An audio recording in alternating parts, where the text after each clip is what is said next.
Reform होनी चाहिए governance में। ये मैं आज आग्रह से कहना चाहता हूं।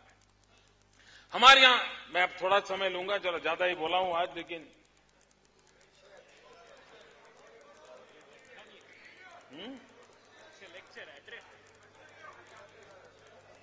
कंटिन्यू।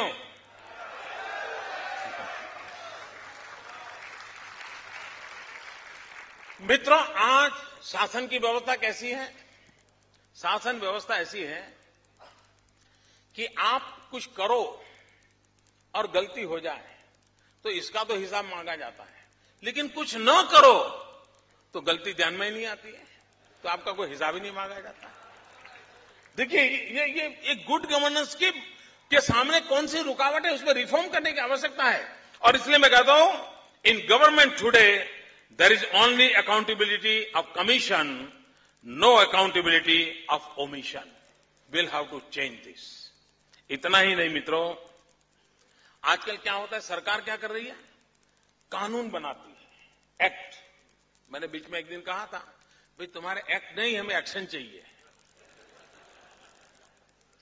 और इसलिए मित्रों, आज जो दिल्ली में सरकार को हम देखते हैं, तो आपने देखा, मैं कहूंगा ये सरकार कैसी है, तो यूपीएस लीगलिस्टिक गवर्नमेंट, यानी उसको दिमाग में यही रहता है कि कानून हो गए तो दुनिया बदल गई। उन्होंने बना दिया सर्वकास्ट शिक्षा का कानून, तो मतलब सब शिक्षित हो गए। ऐसा नहीं होता भाई।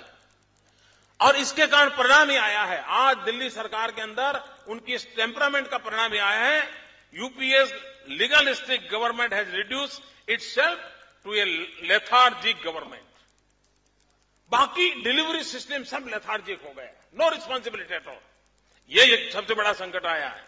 उसी प्रकार से मित्रों, आज सरकार ने सही किया गलत किया कैसे देखा जाता है कि भाई प्रोसीजर पर ध्यान दिया जाता है कि आपने फलाना टेंडर निकाला था, एडवर्टाइजिंग दिया था, टेंडर आए थे, लोएस्ट निकला था, उसको टेंडर मिला था, ठीक है, कोई गलती नहीं है। मैं समझता हूं मित्रों, we must shift out our focus from procedural audit to performance audit. हम सिर्फ प्रोसीजर को देख रहे हैं मित्रों।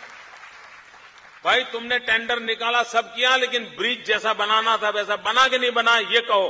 पर तुम अपना परफॉर्मेंस ऑडिट होना चाहिए मित्र। प्रोसीजर ऑडिट करके काम पूरा नहीं होगा, उसको और एक्सटेंड करने की आवश्यकता है, और परफॉर्मेंस ऑडिट होगा तो मैं समझता हूं स्थिति बदलेगी। उसी प्रकार से भाई आपकी सरकार काम करे तो कैसे, तो हमने इतना बजट खर्च किया। मैं समझता हूं इस मूलभूत अवधारणा को बदलने की आवश्यकता है, और इस मूलभूत emphasis should be put on outcomes rather than outputs and outlay। आपने क्या खर्च किया उससे बात बनती नहीं है, जो खर्च किया उसे आपने टीचर रखे, मकान बनाया, तनख्वाह दिया, लेकिन बच्चा अगर लिखना पढ़ना नहीं सीखा है तो उस खर्च का क्या मतलब है भाई। और इसलिए आउटकम क्या है, आउटकम है बच्चा शिक्षित हुआ क्या, आउटले क्या है, आउटपुट क्या है, बजट खर्चा, कमरा बनाया, टीचर रखा, वो है। और इसलिए इन मूलभूत परिवर्तन की ओर हम नहीं जाएंगे तो मैं समझता हूं मित्रों, जो स्थिति हमको लानी है वो नहीं ला सकते। मित्रों, चाणक्य ने कहा है, उस बात को हमने समझा है।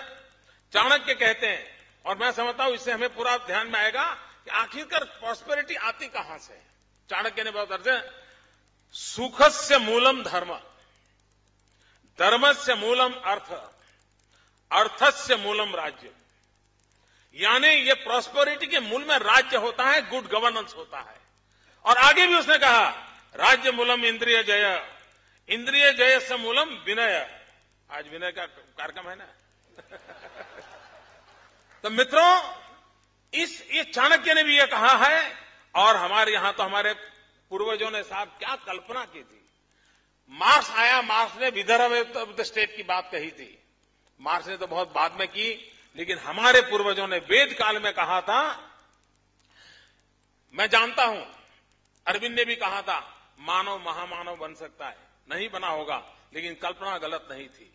मार्क्स ने कहा था विदर्भ ऑफ द स्टेट, उसका कल्पना का रूप अलग होगा, लेकिन हमारे पूर्वजों ने जो कहा था, गुड गवर्नेंस कई ऊंचाई तक पहुंच सकता है, शासन व्यवस्था किस नई ऊंचाइयों को प्राप्त कर सकता है, जिसको वेद काल में हमारे पूर्वजों ने कहा था, न तत्र राजा राजेंद्र, न दंडो न दंडिका, स्वधर्म नैव धर्मज्ञ ते रक्षन्ति परस्परम। यानी राज्य की जरूरत नहीं होगी, दंड की जरूरत नहीं होगी, सब कुछ सुख शांति से चल सकता है, ऐसी समाज की रचना हो सकती है। इस ऊंचाई तक की कल्पना जिस देश में हुई है, वहां आज हमें मांग करनी पड़ रही है कि आजाद हिंदुस्तान में हम सबका हक है और हमको कहना पड़ रहा है, लोकमान्य तिलक को याद करके हमको कहना पड़ता है कि स्वराज्य हमारा जन्मसिद्ध अधिकार है, सुराज्य हमारा जन्मसिद्ध अधिकार है।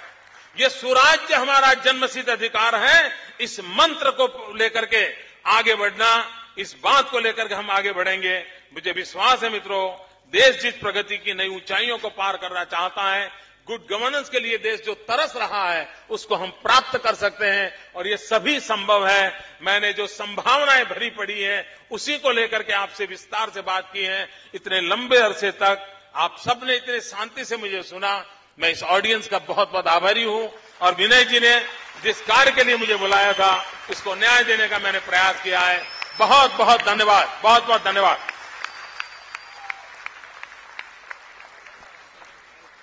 धन्यवाद सर। मैं आमंत्रित करता हूं रविंद्र साठे जी, हमारे निदेशक जो हैं रामबाबू मालगी प्रबोधनी के, वो आभार प्रस्ताव प्रस्तुत करेंगे।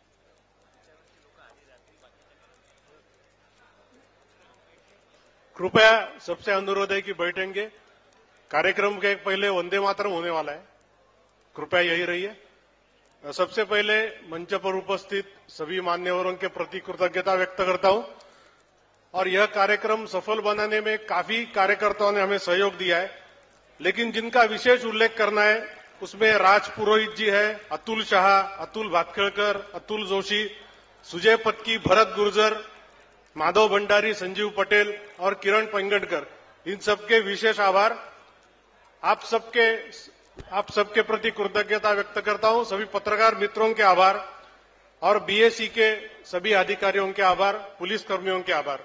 अब अदिति जोशी वंदे मातरम कहेगी, उसके पश्चात कार्यक्रम समाप्त होगा और वंदे मातरम के बाद सभी मान्यवर सबसे पहले हॉल के बाहर जाएंगे और बाद में आप सभी ने प्रस्थान करना है, ऐसा आपसे अनुरोध है।